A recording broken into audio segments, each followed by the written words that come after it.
애굽 땅에서 노예로 살아가던 이스라엘 백성은 이제 하나님의 인도하심과 도우심으로 인해서 애굽에서 나오게 됩니다. 일명 우리가 출애굽이라고 하죠. 그리고 홍해를 건너 시내산에 머물렀다가 그리고 가나안 땅으로 행진해 나가게 됩니다. 여러분, 일평생 이들은요, 어떤 사람들이었습니까? 노예로만 살아가던 사람들이었습니다. 남의 땅에서 남의 일을 해주던 사람이었습니다. 억압을 받으며 살아갔던 그런 사람들이었습니다. 오랜 기간 동안에 그런 삶을 살았습니다. 이들의 뼛속 깊이까지 어떤 사람들이 됐냐? 노예가 되어버리고 말았습니다. 노예 근성을 가지고 살아가는 그런 사람들이었습니다. 근데 이제 그들이 그 지긋지긋하고 비참한 운명에서 벗어나게 되죠. 그리고 자신들에게 주어진 처음으로 자기들의 땅을 얻게 됩니다. 그래서 그 땅을 향해서 가게 됩니다. 여러분, 그때만 하더라도 이 하나님께서 이스라엘 백성에 주신 약속의 땅으로 가는 그 길이 어땠을까요? 여러분들의 발걸음은 어땠을까요? 여러분, 얼마나 즐거웠을까요?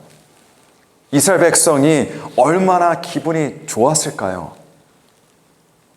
그들이 가고자 하는 가나안 땅까지 거리도 여러분 그리 멀지 않았습니다. 3개월에서 4개월이면 충분히 갈 수 있는 그런 거리의 땅이었어요. 그것뿐만 아니라 하나님께서 낮에는 구름 기둥으로 밤에는 불 기둥으로 함께 해주시고 지켜주시고 인도해 주시면서 가는 그런 길이었습니다. 그런데 아무도 예상하지 못했지만 그들에게 있어 그 길이요, 참 힘들고 어렵고 고달픈 길이 되었습니다. 더군다나 그 길이 무려 40년이라는 아주 긴 시간이 소요되는 그런 길이 되어버리고 말았습니다. 근데 여러분, 그만큼 가나안 땅이 멀었기 때문에 오래 걸린 것이 아니었습니다. 그만큼 가나안 땅으로 가는 길이 막 지형이 험하고 어려운 그런 지형의 길이었기 때문에 그렇게 힘든 길이 된 것도 아니었습니다. 그들이 하나님의 약속의 땅까지 가는데 그렇게 고생하면서 그렇게 오랜 시간이 걸렸던 이유는 따로 있죠. 바로 이들의 불순종의 죄 때문이었습니다. 하나님께서는 불순종하고 죄에 빠지다 못해 아예 그냥 죄를 탐닉하는 그런 그들을 가나안 땅에 들여보내실 수가 없으셨습니다. 당시 이스라엘 백성들이 여러분 출애굽해서 가나안 땅으로 감에 있어서 그들에게 중요했던 것이 무엇이었을까요? 그들에게 중요했던 건요, 가나안 땅에 들어가는 일이었습니다. 거기서 자리 잡는 일이었어요. 그래서 집을 짓고 살아가는 일이었습니다. 이스라엘 백성들은 이게 가장 중요한 일이었어요. 이것만 생각하며 나갔습니다. 그런데 문제는 뭐냐면 하나님께서 중요하게 생각하시던 것은 그게 아니었다는 이야기입니다. 이스라엘 백성이 가나안 땅에 들어가서 거기서 정착하며 사는 것도 물론 하나님의 계획의 일부분이었습니다. 하지만 하나님께 있어서는요, 그들이 가나안 땅으로 들어가는 것보다 더 중요한 것이 있었습니다. 그것은 바로 그들이 하나님의 거룩한 백성이 되는 일이었어요. 애당초 하나님의 약속의 땅 가나안 땅은 하나님의 거룩한 언약의 백성들을 위한 땅이었습니다.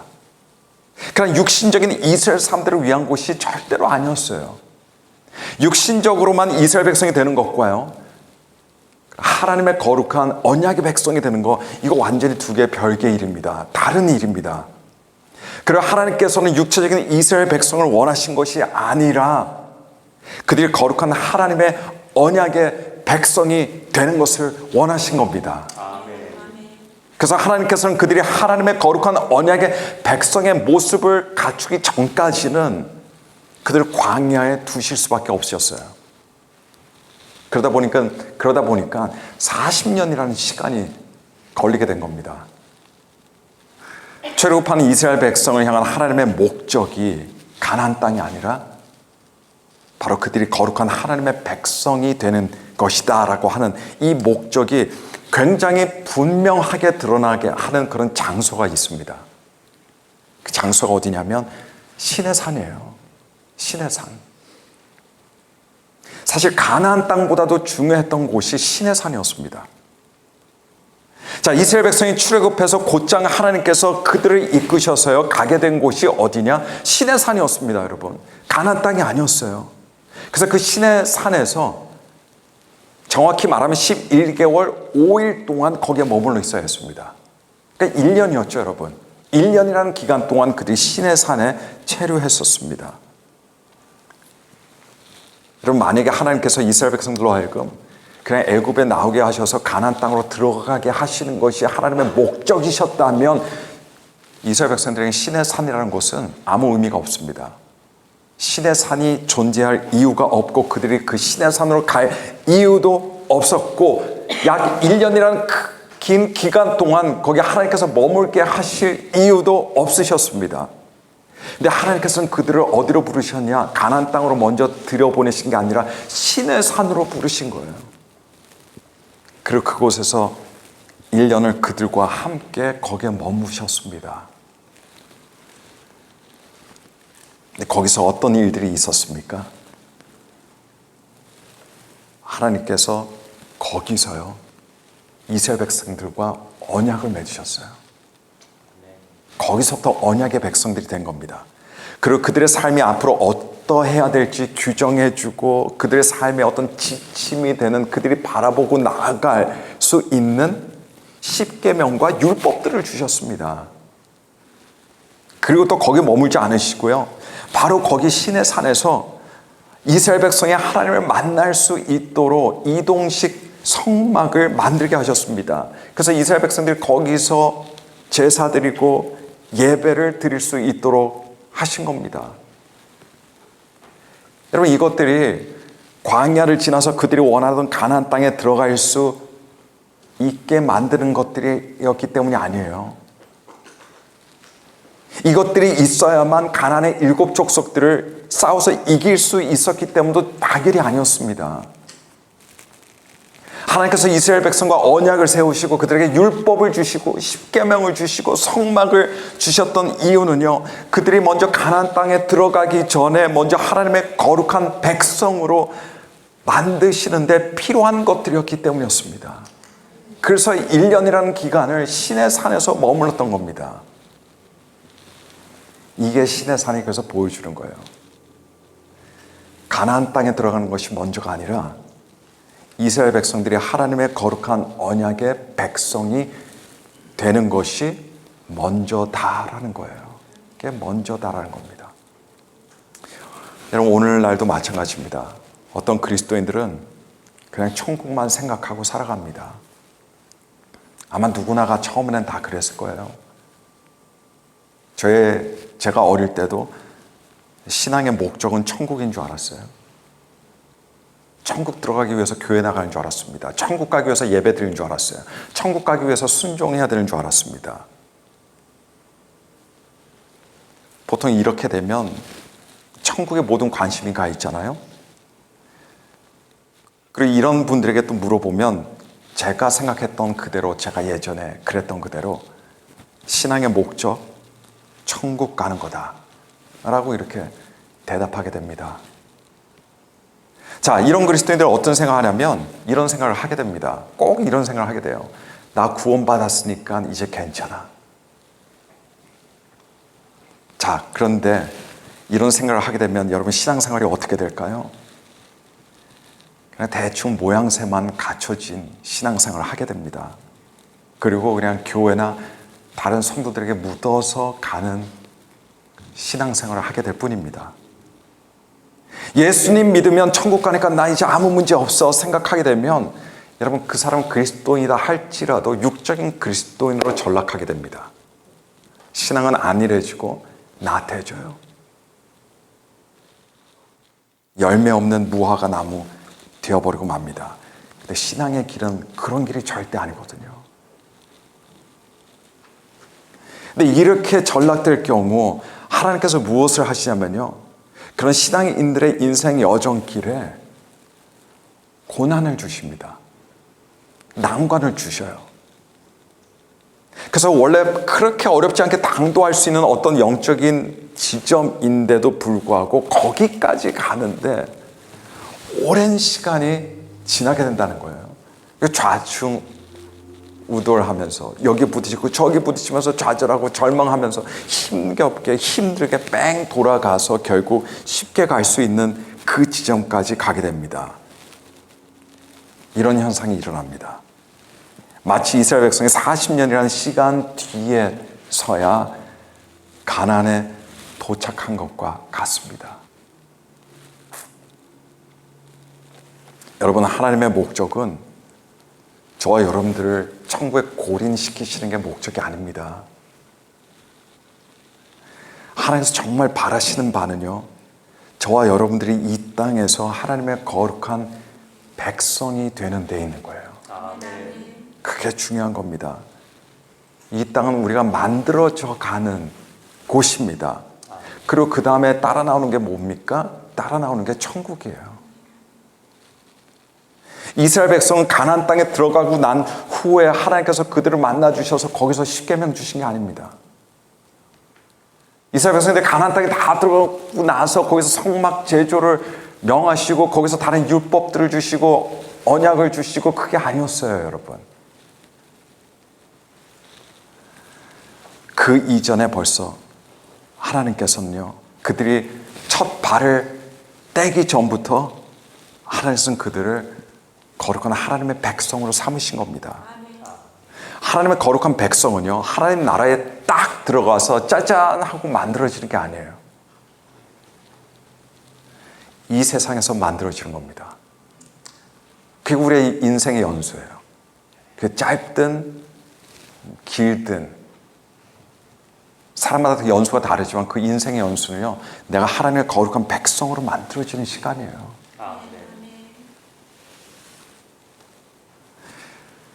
그렇게 만들어진 모습으로 가는 곳이 어디냐? 하나님 나라 천국입니다. 그래서 이 땅의 성도들이 나중에 하나님 앞에 섰을 때, 그리고 하나님 앞에 서게 되죠. 그리고 우리가 예수님 옆에 서게 됩니다. 어떤 모습으로 서게 됩니까? 아름다운 신부로 서게 되는 거예요. 그때 가서 화장하려고 하면 안 돼요. 그때 가서 이제 살 빼려고 하면 안 됩니다. 이미 만들어져서 거기 가 있어야 되는 거예요. 그래서 여러분, 천국은 누가 갑니까? 여기서 하나님의 거룩한 백성으로 살아가면서 그렇게 거룩한 백성으로 만들어진 사람들이 가는 곳이 어디다? 천국이다 라는 겁니다. 하나님과의 언약의 백성으로서 이스라엘 백성은요, 그렇게 1년 동안 시내 산에 있었습니다. 그리고 나서 가나안 땅으로 출발하죠. 이스라엘 백성이 시내 산을 떠날 때 그 수가 약 200만 명 정도로 추정합니다. 200만 명. 200만 명이면요, 그 행렬이 아주 길 수밖에 없어요. 그리고 그 행렬이 끊어지지 않기 위해서는요, 모두가 어떻게 걸어야 돼요? 같은 속도로 걸어야 됩니다. 어떤 사람들은 빨리 걷고 어떤 사람은 늦게 걸어서는 안 돼요. 한 그룹이 늦어지면 뒤처지게 되죠. 그러다 보면 끊어지게 됩니다, 행렬이. 그 행렬이 끊어지게 되면 어떡합니까? 저 광야에서 이정표 없죠. 뭐 건물이 있습니까? 뭐가 있습니까? 아무것도 없어요. 거기서 서로가 서로를 잃어버리게 되는 겁니다. 길을 잃는 거예요. 그래서 중요한 거는 그 수많은 사람들이 200만 명이 되는 사람들이 함께 같은 속도로 같이 걸어가는 거예요. 멈출 때 같이 멈춥니다. 쉴 때 같이 쉽니다. 걸을 때 같이 걷습니다. 이게 깨지면 안 되는 겁니다. 이게 깨지면 안 돼요. 이번에 저희가 이제 한 열흘쯤 뒤에 노아 방주 견학 가죠. 한 13분 정도 가시던데, 제가 13명도 같이 인수해서 가는데 사실 부담스러운 일이에요. 그래서 제가 아마존에서 뭐 하나 샀죠. 스피커, 이렇게 이야기하면 스피커를 이렇게, 아니면 고래고래 소리를 질러야 되니까.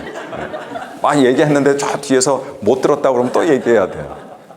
그래서 제가 딱 사고 오늘 아침에 제가 테스트했습니다. 아내가 부엌에서 막 일하고 있을 때 나 들리냐?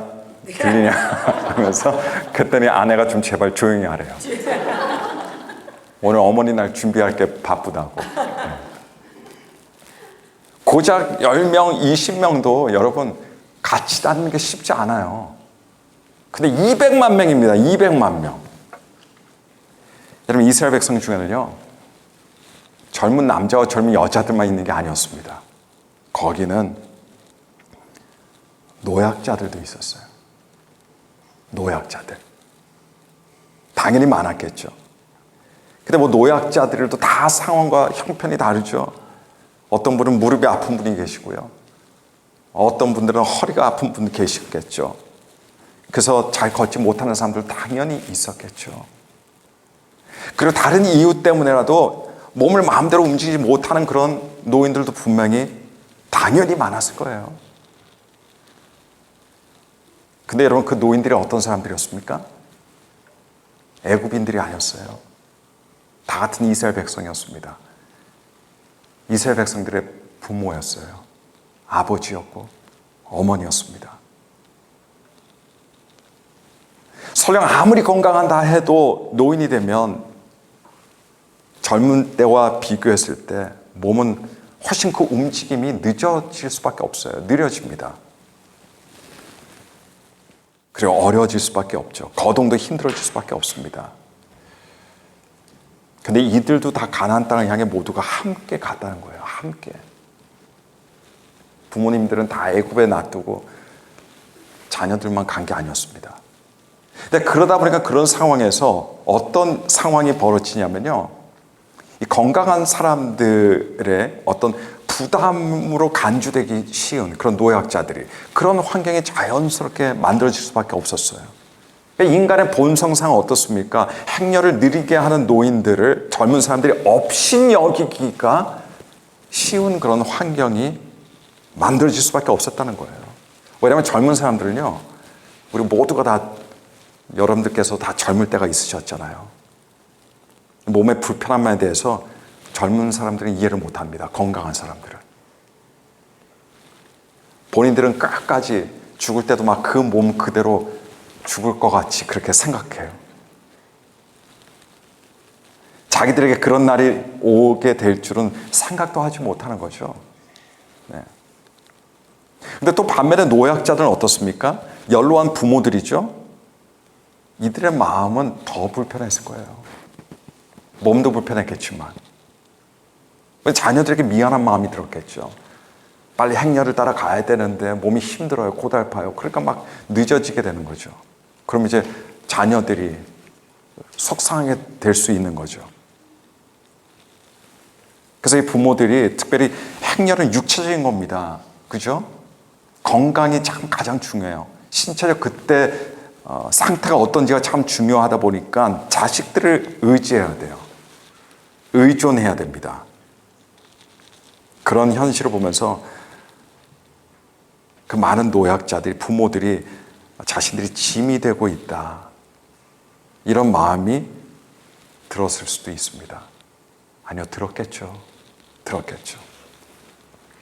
여러분, 이스라엘 백성이 시내산에서 떠나서 이제 가나안 땅으로 들어가는 이 길에 있어서 그들이 가장 먼저 당면에 했던 큰 도전들이 있었는데, 그 중에 아마 여러 가지가 있었지만, 근데 가장 먼저 그들이 당면해야 됐던 도전은요, 가는 길에 누군가 자기들을 공격해올까, 아말렉 같은 사람들요, 이런 대적들이 아니었어요. 그들이 가장 먼저 당면했던 도전은 가다가 혹시 물을 구하지 못하면 어떻게 할까, 이런 게 아니었습니다. 가나안으로 향하면서 이스라엘 백성이 당면했던 가장 첫 번째 도전은요, 가정에서 일어났을 겁니다. 가정에서. 연로해진 부모와 함께 긴 행렬을 이루어서 같은 속도로 같은 보폭으로 이동하는 것이 이스라엘 백성들에게는요, 사실 큰 도전이 될 수밖에 없었어요. 왜냐하면 단체로 가야 되니까. 우리들만 가면야 얼마든지 쉬고 싶을 때 쉬고 가고 싶을 때 걸어가면 되지만, 하지만 큰 행렬을 이루어서 가는 건 이건 다른 이야기입니다. 그런데 이스라엘 백성들은 불평할 수가 없었어요. 이스라엘 백성이 거동이 느리고 불편한 부모에게 절대로 함부로 대할 수가 없었습니다. 왜냐하면 하나님의 거룩한 언약의 백성에게 있어서 아주 중요한 것들 중에 하나가 뭐냐라고 할 때 그것은 부모를 공경하는 일이 되기 때문입니다. 이전에 시내산에 머물고 있을 때 그들이 아직 출발하기 전의 일이죠. 모세가 십계명을 들고 이스라엘 백성들에게 딱 내려왔어요. 사람들 사이에서 이제 소문이 파다하게 퍼졌죠. 모세가 돌아왔대. 모세가 돌아왔대. 근데 모세가 아주 중요한 돌판들을 가지고 내려왔을 때 거기에 하나님께서 10가지 계명들을 적어주셨대. 그 계명들이 뭘까? 사람들이 궁금했겠죠. 1번부터 4번까지는 이스라엘 백성이 어떻게 하나님을 경외하고 섬겨야 하는지에 대한 내용이었어요. 이건 너무나 당연한 거잖아요. 그죠? 근데 바로 그 다음 따라 나오는 것이 무엇일까라고 할 때 사실 파격적인 거였습니다. 바로 그 다음으로 따라 나오는 게 하나님을 섬기고 경외하는 것 뒤에 그 다음 5번째로 따라 나오는 것이 내 부모를 공경하라. 이 계명이 여러분 심지어 살인하지 말라보다도 앞에 있어요. 살인하지 말라보다도. 그 다음이 살인하지 말라였습니다. 이스라엘 백성들이 아마 놀랐을 거예요. 왜냐하면 부모 공경이 그렇게 중요한 거였어. 부모 공경은 그냥 도덕적인 생활 중에 하나가 아닙니다. 타인을 살인하는 것만큼이나 하나님께서 싫어하시는 것이 부모를 공경하지 않는 거예요. 부모를 공경하라고 할 때 원래 이 원어가 카베드라고 하는 단어입니다. 카베드. 카베드라는 단어가 뭐냐면 무겁다라고 하는 뜻을 가지고 있는 단어입니다. 무겁다. 근데 이것이 대인관계를 표현하는 의미로 사용되어질 때는 상대방을 가볍게 여기지 않는 것을 의미하게 되는 거죠. 그 상대방을 무거운 존재로. 어떤 존재가 무거운 존재예요? 중요한 존재. 귀한 존재. 이런 존재가 무거운 존재가 되는 겁니다. 그래서 부모를 공경하라고 하는 것은 여러분 이때 구약 성경에 이스라엘 백성들이 들었을 때는 부모를 무겁게 여겨라 라는 거였어요. 부모를 무겁게 소중하게 인정하라 이런 뜻이었습니다. 여러분 출애굽해서 가요. 가는데 짐들이 많았겠죠. 가벼운 짐들도 있고 무거운 짐도 많았을 거예요. 근데 특별히 부모를 가장 무거운 존재로 모셔라라고 이렇게 이스라엘 백성은 듣게 된 겁니다. 이런 별거 아닌 일들은 우리가 쉽게 잊어버려요. 별거 아닌 일들은. 설령 한 10시간 전에 일어났던 일들도 별거 아니면 우리는 잊어버립니다. 생각이 나지 않아요. 우리 인생에서 특별히 어떤 의미가 만들지 않은 관계에 있는 사람들 쉽게 있습니다. 그냥 한두 번 그냥 뭐 식당에서 우리 서빙해 주는 사람들 그냥 스쳐가는 사람들 쉽게 잊어버려요. 그런 존재들은 그런 존재가 가벼운 존재이기 때문에 그런 것이 아니라 우리의 관계가 가벼운 수준에 머물기 때문에 잊을 수밖에 없어요. 근데 안타깝게도 많은 사람들의 삶 가운데 부모들이 잊어도 되고 신경을 안 써도 되는 그런 가벼운 존재로 전락되고 있는 것은 우리가 부인할 수 없는 사실입니다. 참 안타깝고 속상한 것들 중에 하나가 우리 모두의 일이지만요. 우리 현대인들에게 있어서 자식들은 우상급이에요. 우상급입니다. 자식들에 대한 사랑은 대단합니다. 근데 이상하게 자식들이 여러분 보면 우상급이 되면 될수록요. 부모의 위치는 점점 내려가요. 자기들의 부모는. 자기들의 자식은 점점 높이면 자기들의 부모는 점점 내려가요. 꼭 그렇게 되더라 이거죠, 여러분. 자신의 자녀들도 그렇게 사랑하고 섬기면 부모들도 똑같이 그렇게 떠받들어야 되는데 그게 반비례로 나타난다는 거죠. 반비례로. 근데 여러분 잘 보셔야 됩니다. 이것이 일종의 가족사에서 순환되는 불행의 사이클이 되어버리고 맙니다. 이게 사이클로 돌아가요. 사이클로. 그냥 한 대에서 끝나지 않습니다. 계속해서 사이클로 돌아가요. 젊을 때는 부모를 잊어버리죠. 어떻게 하면 부모를 떠날까? 그래서 부모와 독립해서 살면서 자식들은 우상급으로 키웠는데 그 자녀들이 나중에 커서 똑같이 되는 거예요. 자기를 키워준 부모를 잊어버리죠. 그리고 자기 자식들은 또 우상급으로 섬깁니다. 그토록 애정과 정성으로 키웠던 그 자식들이 자기들을 잊어버려요. 근데 또 거기서 멈추지 않죠. 그 자식들은 또 나중에 똑같이 돼요. 자기 자식들에게 잊혀져요. 그리고 자식들은 또 우상으로 그렇게 섬기죠. 이게 악순환입니다. 악순환. 계속해서 이게 그렇게 돌아가요. 그래서 현대인들은요, 자식 사랑은 말도 못해요. 그러나 부모 공경은 없습니다. 이 사회에. 근데 여러분, 젊을 때부터 자녀들이 부모가 자신의 부모를, 할아버지 할머니들이죠, 그렇게 무거운 존재로 인정하고 인식하고 공경하고 그 공경하는 모습을 보게 될 때 그걸 보는 자녀들은요, 나중에 그렇게 자기 부모를 대하게 돼 있어요. 그걸 보여줘야만 되는 겁니다. 그걸 보여주지 못하면 자녀들 그렇게 안 해요. 자녀들은 배우거든요. 그런 거는 굉장히 깊이 마음속에 들어옵니다. 그래서 자기들의 부모가 그 부모들의 부모를 잊지 않고 공경하는 그 발걸음을 따라가게 돼 있어요. 그래서 선순환 사이클이 만들어지는 겁니다. 선순환. 오늘 가정들은 거의 대부분이 핵가족의 모습으로 존재하죠. 핵가족. 한 3명, 4명, 5명 부모와 자녀들의 그 모습으로만 있습니다. 옛날엔 대가족이었죠. 옆에 할아버지 할머니 계시고 고모도 있고 삼촌도 있고 같은 집에 안 살더라도 바로 옆에 있고 해서 가족들이 함께 공동체 생활을 해나가면서 살아갑니다. 핵가족이 어떻게 보면 가벼워요. 그리고 편하지만은 그런 문제는 뭐냐면 그런 부모의 공경의 모습을 볼 수가 없어요. 그러니까 사랑만 받고 자랍니다. 그러다 보니까 아이들이 이기적으로 자라요.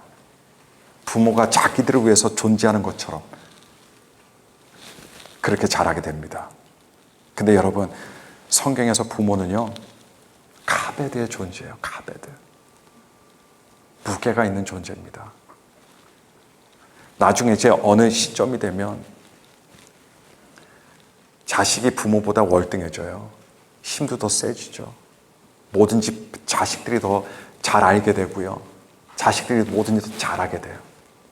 예전에 제가 아이들하고 함께 아이들하고 시간 보내기 위해서 아이들하고 같이 게임을 하곤 했습니다.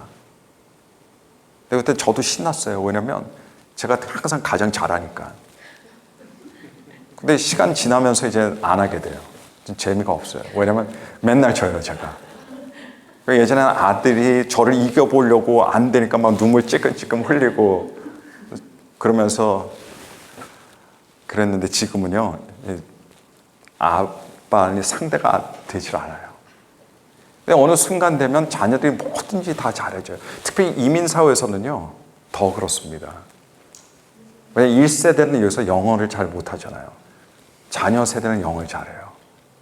한국 사회보다도 그래서 1세대와 2세대 그런 간격차가 훨씬 심화됩니다. 심화돼요. 자식들을 그렇게 공들여서 영어도 잘하게끔 키웠는데 나중에 그 자녀들은 부모의 그 고마움을 몰라요. 그러나 여러분, 설령 부모의 역할이 작아진다 하더라도, 힘이 약해진다 하더라도, 연로해진다 하더라도 부모는 부모입니다. 카베드의 존재, 카베드. 돌아가실 때까지 무거운 존재입니다. 귀한 존재예요. 그 무게를 인정해 드려야 됩니다. 거기서부터 부모 공경이 시작되는 거예요.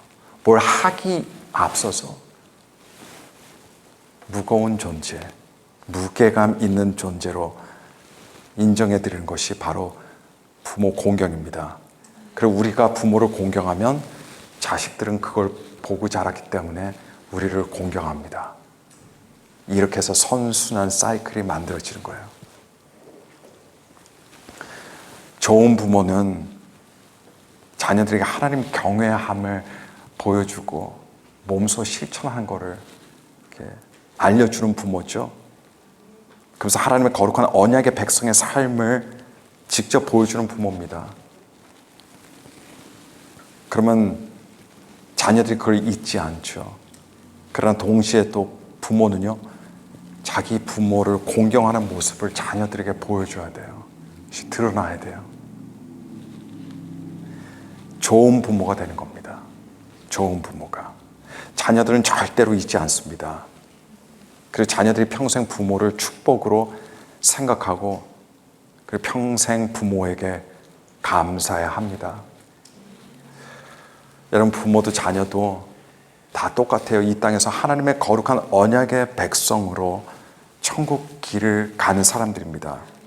함께 그 천국 길을 가는 사람들, 함께 거룩한 하나님의 언약의 백성, 이 의식을 갖고 있는 게 중요해요. 그게 바로 축복의 가정이 됩니다. 저와 여러분들의 가정이 그런 축복의 가정이 되기를 간절히 바랍니다. 이를 위해서 우리가 기도해야 되고 의식적으로 노력해야 돼요. 의식적으로 노력하는 그 노력 뒤에 반드시 선하고 아름다운 열매를 맺게 됩니다. 하나님께서 도와주십니다. 하나님께서 인도해 주시고 이끌어 주세요. 그런 부모, 그런 자녀들이 되어서 하나님을 영화롭게 하는 믿음의 가정, 믿음의 명문가가 다 이루어지기를 예수 그리스도 이름으로 간절히 축복하고 축원합니다.